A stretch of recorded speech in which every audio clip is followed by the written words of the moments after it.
Welcome everyone to a panel discussion hosted by the Delta Center for Economic Development at Arkansas State University. Today we will be celebrating Global Entrepreneurship Week and discussing the resources and support available to local entrepreneurs, as well as skills and leadership needed for success. I'm Cliff Jones and I serve as the Deputy Director for the Delta Center, and I'd like to take this time to introduce our esteemed guest. First we have Ms. Andrea Allen. Andrea serves as the Executive Director for the Delta Center for Economic Development at Arkansas State University. We also have Ms. Luna Acosta. Luna is the Incubator Manager for the Catalyst Innovation Center at Arkansas State University. And last but not least, we have Mr. Keith Gammill. Keith is the Manager of Client Services for the Arkansas Manufacturing Solutions Group. Welcome, team. Thank you, Cliff. Good morning. Our first question for today deals, of course, with entrepreneurship, and I wanted to share it with you and get your insights and observations. As we celebrate Entrepreneurship Week, can you share the resources that your organization provides related to new business ventures and startups? And we'll begin with Director Allen from the Delta Center. Thank you again, Cliff, and thanks for moderating today's virtual discussion. I'm really excited for Jonesboro to be taking part in Global Entrepreneurship Week, and today in particular, highlighting some of the resources that are available to help our innovators and entrepreneurs across Northeast Arkansas. After all, it is our innovators who bring ideas to life and our entrepreneurs who will take the risk needed to launch new businesses based on these ideas. The Delta Center is the Community and Economic Development Outreach Center for Arkansas State University with the mission of building strong communities beyond campus.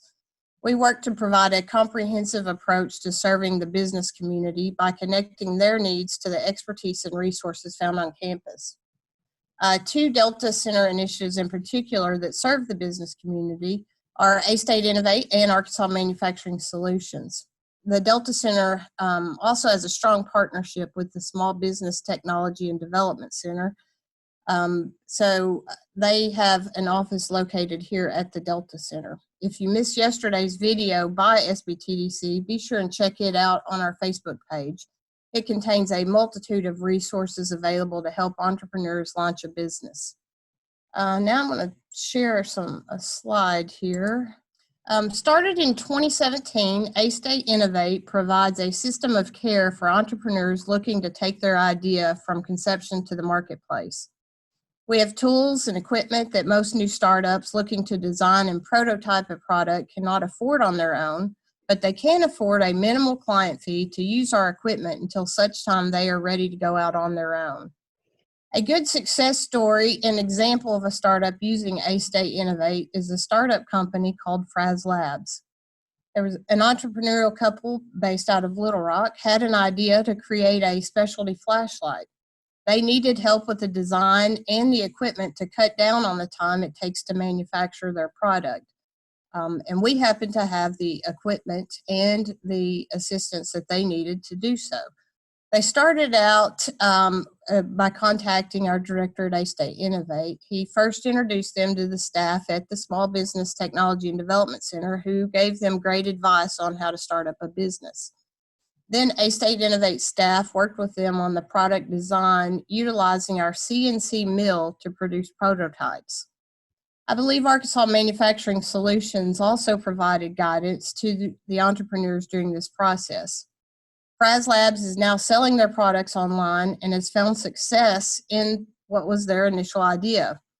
The next step is to reconnect them, I believe, with Arkansas Manufacturing Solutions to get help with scaling up their business. This is what's meant by system of care. From business plans to design and prototyping to technical assistance and financing information, ASTATE Innovate will work with you if you have an idea and need help designing or prototyping it.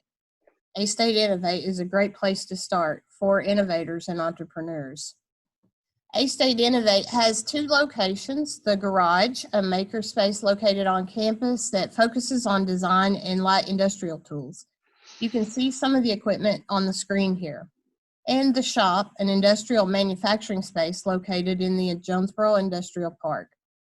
The Delta Center can help ASTATE Innovate clients by connecting them to experts both on and off campus for educational training opportunities, networking, pitch competitions, and startup funding opportunities. Arkansas Manufacturing Solutions, a division of the Arkansas Economic Development Commission, has a cooperative agreement with the Delta Center for Services. We're extremely fortunate to have the skill and talent of Keith Gammill on the team, and he will now tell you a little more about the resources and services of AMS. Keith? So thanks, Andrea, and thanks for the opportunity to be on the panel. I just want to give you a quick overview of how we're housed and how we're structured leading into some of the things that we do. So we're a part of a federal program called the MEP, Manufacturing Extension Partnership. And each one of those words has meaning relative to our mission. So we're a part of a federal program that's helping manufacturing in our states survive and thrive. So we're interested in anything that has to do with making something. That shows up in the bullseye of where we can help. And specifically here in Arkansas, we're really structured according to 5 different functional areas, if you will. Planning and execution, and that's going to include strategic planning, culture building, leading change, those kinds of things. Leadership development from executive C-suite down to the frontline leaders. Team building and all that entails, including style, personality assessments, and that kind of stuff. Operational excellence, which is certainly, over the years has been our bread and butter, which is lean services, plant layout, project planning, supply chain optimization, and those kinds of things. And finally, family business services, which is what we would call an emerging pillar, which is helping small family-owned businesses grow, get started, survive, and thrive, including financial management, family governance, succession planning, professional advisors, and those kinds of things. So in the area of entrepreneurship and new business ventures, there are some things specifically that we can do to help for existing businesses that are trying to innovate, create innovative products, or create new products. We have some assistance out there in terms of these maker spaces and these innovation areas. We're really a cornerstone kind of founding member of the ASTATE Innovate system, and we still contribute to that system in terms of finances and connections and things like that. We also have another innovation system that we're a part of and a contributing partner to in the other end of the state, and that's through the National Parks College system, and that one's called Innovative Technology Center, and we're also, as I mentioned, a contributing partner there. So again, as we think about entrepreneurship, we have a TTAG program out there, and that's called Technology Transfer Assistance Grant. And what that's doing is helping, as its name suggests, new or existing companies transfer innovative technologies into their companies. We're also helping new and existing businesses find new markets around the globe through a program that we have that's called Export Tech.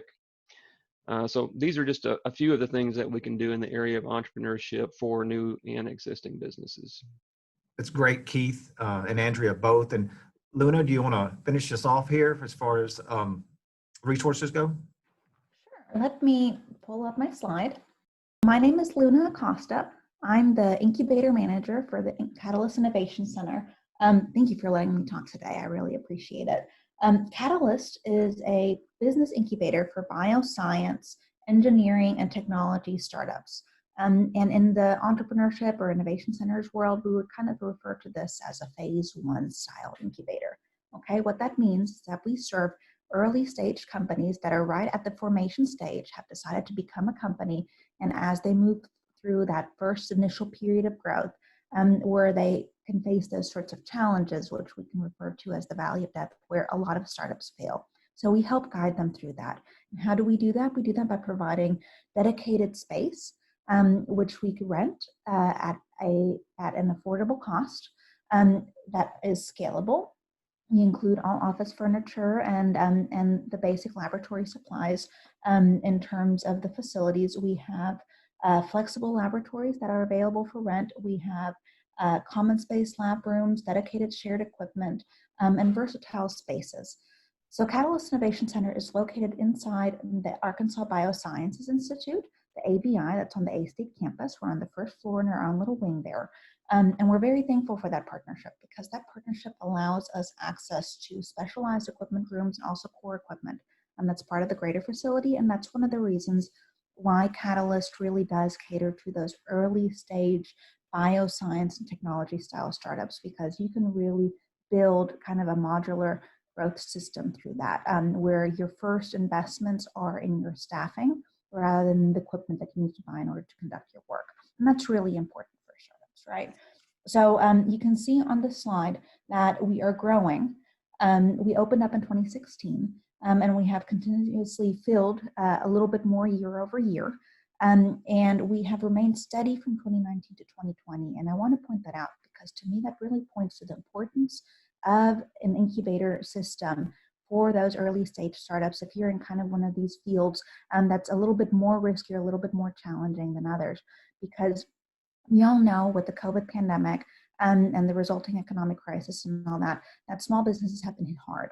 And the businesses that we've been able to work with and guide through are in the same shape or in better shape as they were in previous years. So we actually haven't lost any occupancy when we haven't lost any businesses, which is really great. To talk a little bit about our clients, so you can get an idea of who we work with. We currently have 4 clients and 1 recent graduate, which we're very proud of. Our graduate was very well positioned, Innovator Health. They're in the telemedicine field, and they were providing hardware and software solutions for telemedicine to allow a physician to broadcast themselves to a patient's bedside. And I believe that Ms. Allen is going to be talking about this a little bit later on today, because this is a really amazing success story that has gone through all of our partner groups, and we're quite proud of how they've come up and are doing today. The other groups that are working with us and are currently located in-house at Catalyst include Nature West, Infinite Enzymes Liquid Filter, and BioStrategies LC. And all of those are amazing companies, and we're very excited to have them. And we do have some space left. So if you have an idea, I believe the purpose of this week is to help guide you through where you would start and the resources that are available to you. So by all means, get started on going through that path, and maybe you'll end up landing with me or with Ms. Allen, or working with Mr. Gammill. I think I put it back to you right now, Cliff, right? Yes, it does. Cliff, if I could jump in for 1 second, because I am so grateful for the great work that Luna is doing over at the Catalyst, and I've heard from entrepreneurs and different groups in Memphis about what an asset we have with our wet labs and the Catalyst here in Jonesboro, that there's nothing even close to it between St. Louis down to Dallas. And so we have a real gem here with our wet labs being a part of the whole innovation system in Arkansas State. And so I just wanted to mention that. Absolutely. Great. And we're so thankful. I mean, the reason why I believe Catalyst is as important and as successful as it is because of these strong partnerships that we have built. And that includes with the Delta Center and with the other organizations in the state, with the ASBTDC, and with Arkansas Manufacturing Solutions. So this ecosystem is really what contributes to startup and entrepreneurship success in the area. Excellent. Guys, you all provided tremendously helpful overviews of your respective departments and of the resources and support that are available. And now more than ever, our entrepreneurs and businesses need those resources and support, especially as it relates to the pandemic. And that brings us to the second question today. The COVID pandemic has changed our lives and how we conduct business. What suggestions would you have for aspiring entrepreneurs as well as existing businesses during this time? And Luna, I think we're going to throw it back to you to take the first swing at this question. Great, and I think this is a very relevant question in terms of today. So startups and entrepreneurs, they've always had the benefit of being flexible, right? Because you're small and you're mobile and you're agile. And just by being an entrepreneur or being in a startup means that you're taking something that is an unmet need and trying to solve it and make your space in the world, right? But the COVID pandemic specifically has thrown some things that one, we didn't really expect, but 2, entrepreneurs can take advantage of, and small companies can take advantage of. And I think that's really important to focus on where our strengths are in the world of today, right? So if you ask me what suggestions are there for small businesses, is leaning on your ability to be flexible and leaning on your ability to create redundancies within a system that's small and able to do so, right? And what do I mean by that? So at the beginning of this, in February and March, we have several companies that have a physical footprint at Catalyst, right?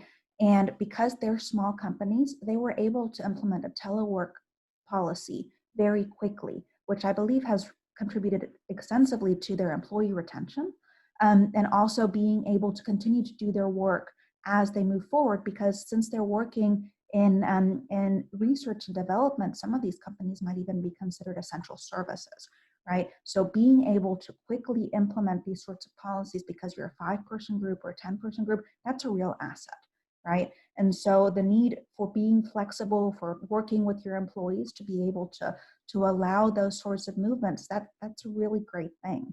In addition to that, the need for redundancies, and I believe we're going to have a little bit greater discussion about that later on.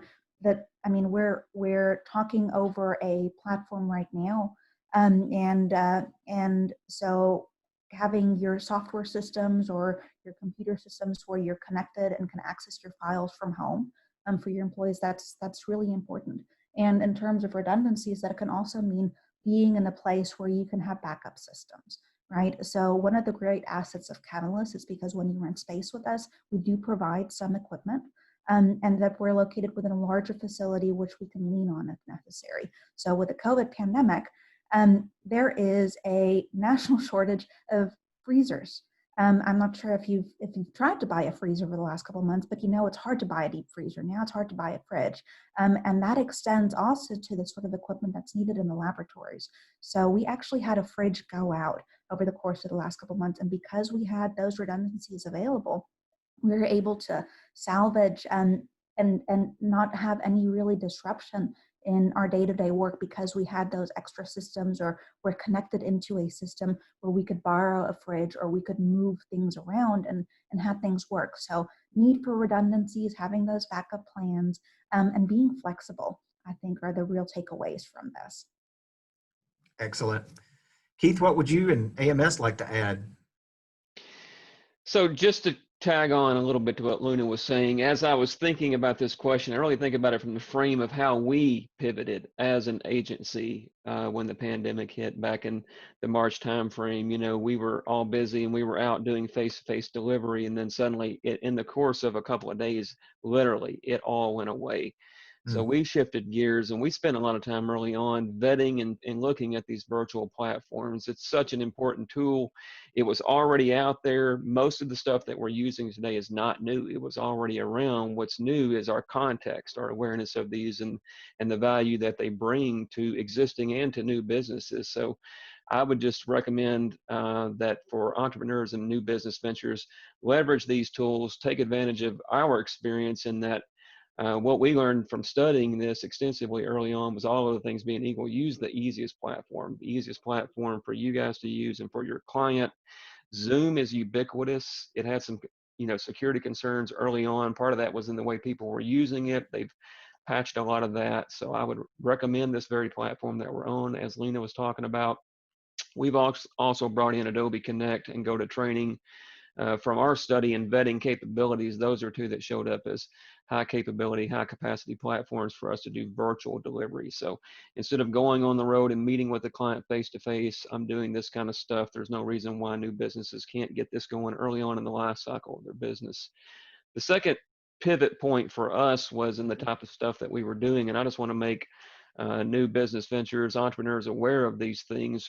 And they were directly related to COVID, that we had to add services and programs. The first I'll mention is called Healthy Work Program, and that's literally where we've got an assistance program, and there's funding, there's grants that we're accessing for this, where we've got providers that'll come in and do assessments of the workplace to make sure that you're complying, that you're keeping your workers safe, and that you've got protocols and training in place. And then they'll do remediation with you as well on that. That's called Healthy Workplace. Also funded under this grant is supply chain risk assessment process that we've got. One of the things that the pandemic put a spotlight on was how at risk certain segments, aspects of our supply chain were. So focusing in on that, even for new business ventures, and where your products and materials are coming from, and making sure that we're mitigating risk is an important factor because of the pandemic and just in general.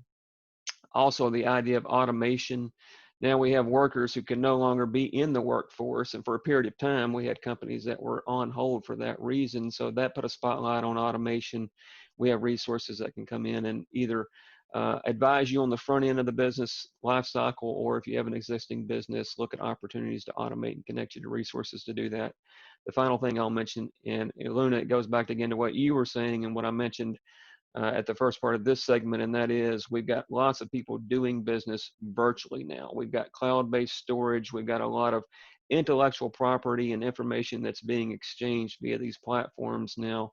So cybersecurity is an important factor. And again, this program is called MCAP. We have a grant funding source that'll have a party come in and do a cybersecurity assessment and offer recommendations to keep your information and your products safe, and then do remediation as required. So those are just a few things, Cliff. Great, excellent share, Keith. Andrea, do you have any final comments on this question from the Delta Center? I do, and thank you, Keith and Luna. And cybersecurity is such a growing field, high demand, and so I appreciate Keith mentioning that at the end. I mean, COVID-19, of course, has just been a terrible shock to the global economy and all of the individuals and families that have been affected by it. But it's also provided an opportunity for entrepreneurs and that entrepreneurial thinking. There's a lot of opportunities to take advantage of right now. A good example is Postmaster Spirits. It's kind of a relatively new distillery in Newport.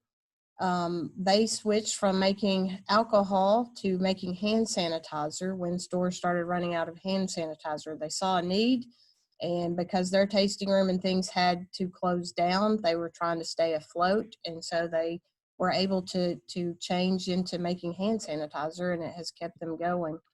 Another good example was mentioned earlier by Luna. It's a telemedicine company named Innovator Health. And the products in the beginning were being prototyped in another state, but the CEO and founder of the company had moved to Jonesboro. He was working out of an incubator space that we had at the ASTATE Innovate garage. While he was working to grow his company, make new contacts, get contracts just to raise awareness of what he had. And so what we did was to work with him to bring in leaders like Senator John Bozeman. He met with Governor Asa Hutchinson, the staff people with some of the federal agencies like Delta Regional Authority, to make them aware of the product that he had. He was working to try to get a contract with the VA. I saw recently where he received a grant from the Department of Defense to do some more work within his company. When ASTATE Innovate changed our location of the garage, the company moved into the incubator space at the Catalyst that Luna oversees. They continued working with her to grow, and then COVID-19 came along. He has a telemedicine company, and so he started growing very quickly. His product was in demand, both the software and the hardware. So he has now relocated his manufacturing facility to Arkansas, and his business is just booming. So he's graduated, he's beyond the help of an incubator space and making it very well on his own now. So what a great success story. And it came out of COVID. It just really grew because of COVID. And so lesson one for me, I guess, is be prepared to change your business model quickly to take advantage of opportunities that do arise. Lesson two, have the ability to recognize a need as it comes up and respond. While doing so, please don't ever hesitate to call us for help. Universities are giant learning labs filled with experts in many areas, and we're always happy to help you. One other thing I just quickly wanted to mention is that the Delta Center received a COVID-19 CARES Act grant from the Economic Development Administration to help communities recover and build resiliency for the future. A lot of the resources we've gathered can be found on the website covidrecovery.youraedi.com. In addition, we'll be working with the regional planning and development districts across Arkansas to provide training for small businesses in areas such as marketing and sales online, social media, and business continuity. pandemic planning after the first of the year. If you're interested in being notified about any of these opportunities, you can email me at anallen@astate.edu or just contact the Delta Center directly. A community's ability to be resilient is based upon the entrepreneurial spirit of the individuals in the community. And if we can help anyone take an idea from conception to the marketplace, that's exactly what we are here to do. Well done. Excellent summary for sure. Guys, we have a third question, and it deals with the all-important topic of leadership. And it is as follows. Leadership is a fundamental component of successful entrepreneurial ventures. Can you share a leadership best practice for entrepreneurs to consider as they work towards their respective goals? And Keith, I know you mentioned earlier that you've done a lot of leadership training and work with companies and individuals. Why don't you take the lead off on this question? Tell us a little bit about your observations on leadership. Yeah, thanks, Cliff. And I'll try, this is a topic that I'm passionate about, and it's a space that I'm in a lot. I'll try to keep it to the next 45 or 50 minutes. So I'll start with this, and it's really just kind of taking some of the stuff that Andrea and Luna have talked about. You know, we've got businesses that have started or that have hatched in these lab spaces, you know, that we've been able to provide. Fraz Labs was mentioned. They make a really cool, innovative flashlight. You've got water bug irrigations out there that was launched out of this system. And once they reach a point where they're ready to scale up and start to produce things, they are right in the crosshairs of where we can help them, you know, in those areas that I talked about. And leadership is one of those really important areas that we need to be intentional about. In fact, I'll say this, we need to be intentional about codifying those key elements of what the business, what do you want it to be, and then how you want it to operate, because those things will show up and we don't want it to be by accident, right? We want it to be intentional. So there's 4 elements in here when we think about leadership, and you specifically leading your business as a startup or an existing business. You've heard these words before, but they really do mean something. And first is the mission, getting that button down for your business, being intentional about that. Mission is who we serve, what we do, and why we do that. I work with businesses all the time that have been operating for years that really haven't buttoned that piece down. Vision is next, and vision is that kind of long-term compass heading for your business. How's the future going to be better because of our business? What could be and what should be because we exist? It should be something drawing you into the future, compelling you in an exciting way, and that exists for your business, whatever it is. And then third would be values or core beliefs. This is something that some people maybe undervalue or don't see the value of it, but it is a critical element because it really does start to inform your culture, right? And the culture is what you do, you know, and what you say and what you do. And finally, strategies. And strategies are simply goals and methods for achieving them. So I would heartily recommend businesses get that button down. I tell leaders all the time, if you do this type of planning and button these things down, you're in the top 10% of businesses on the planet. If you follow that plan, you're in the top 10% of that 10%. So many businesses won't take the time to do this because it seems complicated or time consuming. We use a process that's simple to use and simple to understand. And I'll just say this, related to culture, you know, culture is, again, what we say and what we do, and it's informed by the personality of the business leader. So your culture is going to start to show up in your business early on based on your own personality. And just like your personality, there's going to be things that are good about that culture and things that aren't good.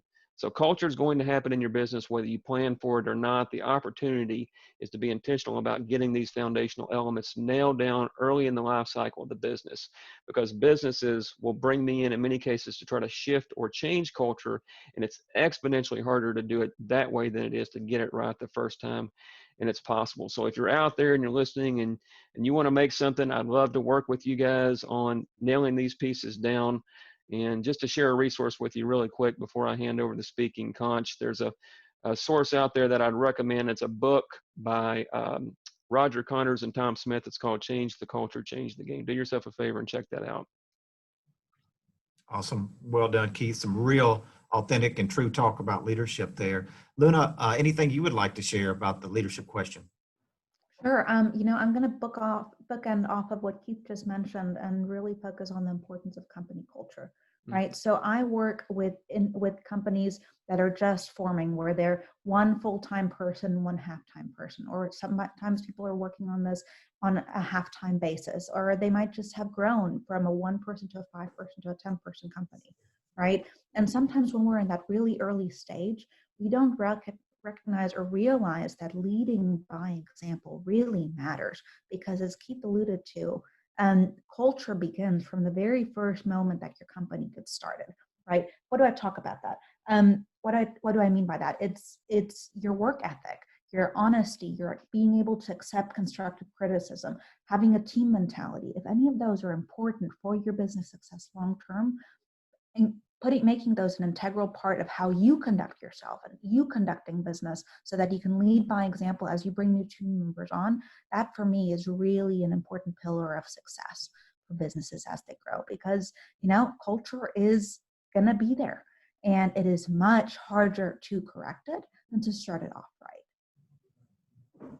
Well done. Andrea, any summary comments on leadership you can share with the group? They both did a fantastic job. And speaking about culture, I think the only thing I could add is to avoid burnout within that culture. I mean, we all have those thoughts of, it doesn't matter how hard I work, I'm never going to catch up, especially when it's a new startup venture. Or just simply, I can't do this anymore. And statistics show this is the point where entrepreneurs do give up. So guard against that burnout. My advice is to read the book, The 4-Hour Work Week. Doesn't mean we're going to have 4-hour work weeks, but it has some great advice in there about working smarter, not harder. Identify the tasks that will boost productivity and the most, and prioritize them on each day, every morning. Start there. And even though you feel like this may be your life's work, it is your idea after all. Don't make it your whole life. Take time for yourself to recharge and re-energize away from electronic devices. It will boost your creativity and give you clarity. And so that's what I have. And thank you, Cliff.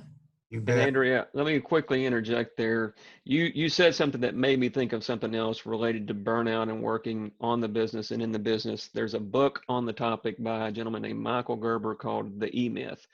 I'm not just pushing books, but I do want to make people aware of resources that have been paradigm shifts for me. So if you haven't read that book, on the panel, do yourself a favor. It's called The E-Myth by Michael Gerber. And if you're looking at starting a business, there's some things that you can be really intentional about early on that are going to help you from that. That's Great. great. Thank you.